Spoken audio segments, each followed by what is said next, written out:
Bessie Coleman was born on the 26th of January 1892 in a one-room cabin in Texas. She was one of 13 children in a poor family where neither of her parents could read or write. Her father, who had Native American roots, left the family when Bessie was young, forcing her mother to support the children alone. Despite these hardships, Bessie was determined to make something of herself.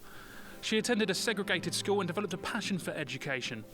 As she grew older, she moved to Chicago in 1915 to live with her brothers. There she worked as a manicurist and a restaurant manager, listening to returning World War I pilots tell thrilling stories about flying.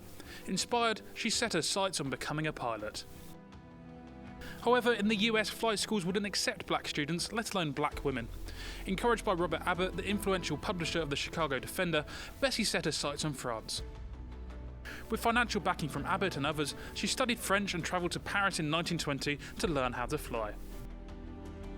She trained in a Newport 564 biplane, mastering a difficult steering system, and on June 15, 1921, she became the first black woman and the first Native American to earn an international pilot's licence.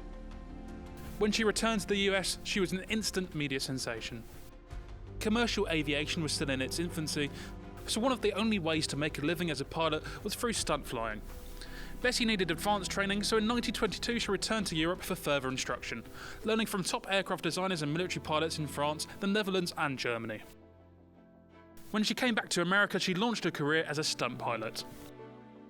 Now known as Queen Bess, she performed daring aerial tricks at air shows across the country, flying military surplus planes like the Curtiss JN-4 Jenny. In 1922 she made her American airshow debut at an event honouring black veterans of World War I. Her performances thrilled audiences of all races, and she used her fame to inspire African Americans to pursue aviation. She also refused to perform at segregated events, making a bold statement against racism. Bessie dreamed of opening a flying school for black aviators, but funding remained a challenge. She was briefly offered a role in a movie, but walked away when she realised the film intended to portray negative racial stereotypes. On April 30th, 1926, while preparing for an air show in Jacksonville, Florida, Bessie went for a test flight in a recently purchased Curtiss JN-4 Jenny.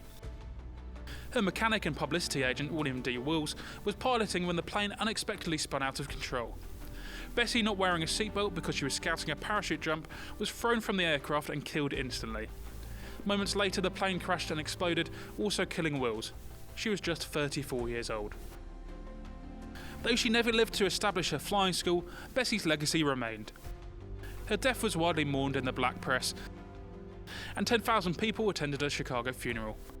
In the years that followed, black aviators credited Bessie as their inspiration.